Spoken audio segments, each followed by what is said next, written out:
Hey guys, Chris here from Carolot Farm. Happy spring. I have so much that I'm excited to share with you today.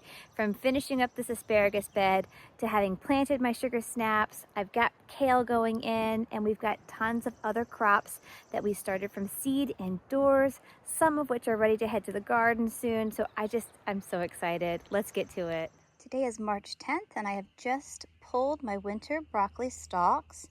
And I am weeding and quickly turning this bed in preparation for planting my kale.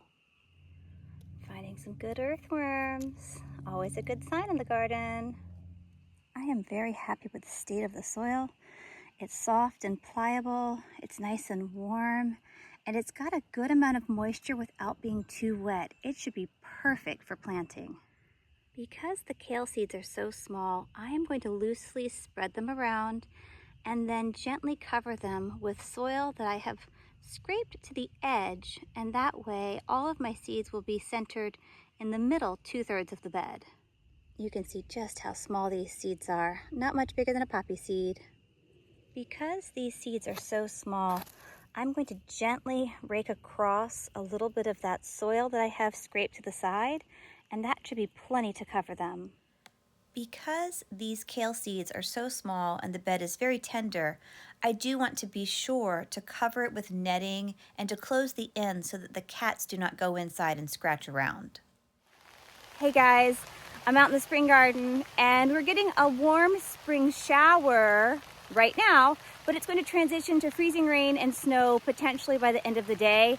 So I need to cover my newly planted kale, and I also need to kind of go ahead and maybe cover up my cabbages and some other things that we have remaining from the winter. So let me do that now because it is actively raining, but at least it's not too cold yet.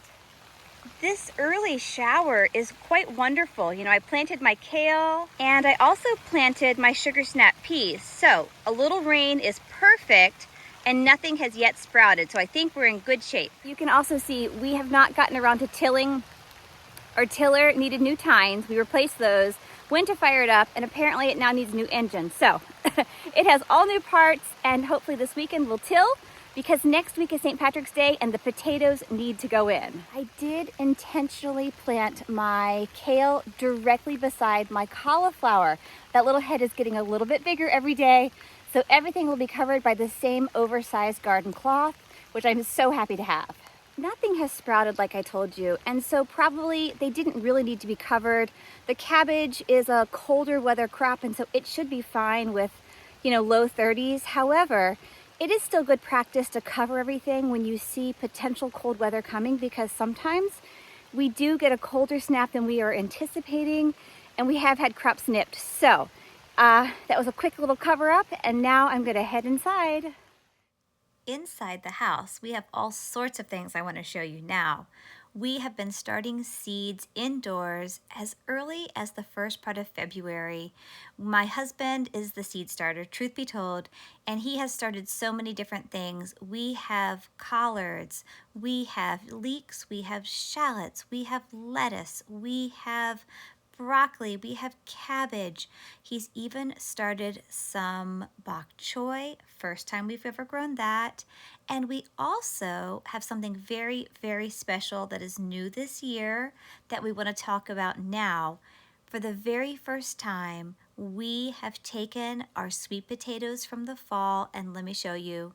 We are growing our own sweet potato slips. They're doing so well. We have a huge, huge collection of them, and they will soon need to go into the garden.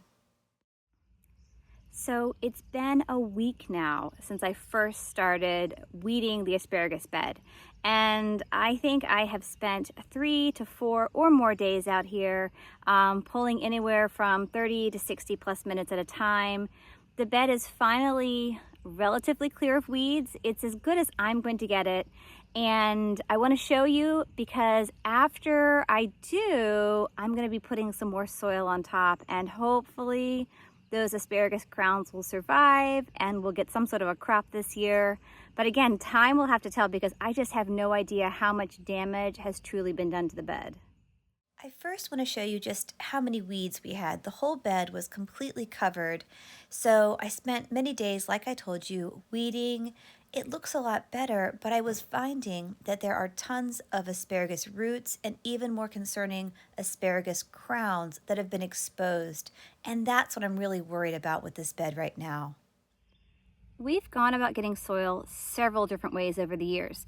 We've had the garden store come and just dump a big load, out in the yard. We have taken a small trailer and gotten a load. We've had it loaded into the bed of the truck before. But this year, we're just going the route of the pre-bagged soil from Lowe's. It was on sale. It was relatively cheap. It was convenient. And so that's what I'm doing this year. We've actually never put the bagged soil on the asparagus before, but I'm sure it'll get the job done. So let me get started. I'm not sure how many bags it'll take, but I think we've got 12 or more. I've got 11 bags busted. I'm gonna spread it. It's actually not gonna go as far as I thought. So let's see what this looks like and then decide if I need to get more. The super loud squawks and screeches that you might be hearing in the background are blue jays. It's now, I think it's the second full week in March. It feels like spring. It's nice and warm. The birds are back here on the farm. And so we've got tons of robins, tons of blue jays, and the blue jays are really, really loud. Something I don't love about bagged soil is just how clumpy it is. And so I'm coming back and trying to bust up all of the clumps by hand. I don't want to use a rake just because I know this bed is really, really just tender and I wouldn't want to cause any more damage. So by hand it is. These clumps of soil are really quite firm, It's not always super easy to bust them up, like the really big one like this. I'm squeezing it as hard as I can, so I really have to kind of use the ground or two hands to work to crumble it. But I know by crumbling it up, it will just help my asparagus a little bit more along the way. In total, I ended up putting close to 15 bags of soil here in the asparagus bed. You can see it's still a little low in areas, but we're gonna let this sit and settle and then check in a few days. Thank you for joining me today. Actually, it's been a couple of days, truth be told. But today, I got a lot done out here again. The asparagus bed looks much, much better. And I think it's got a pretty good chance now. Check back soon this spring. We'll for sure have some updates. And hopefully, we'll get a good crop of asparagus. See you soon. Bye, guys.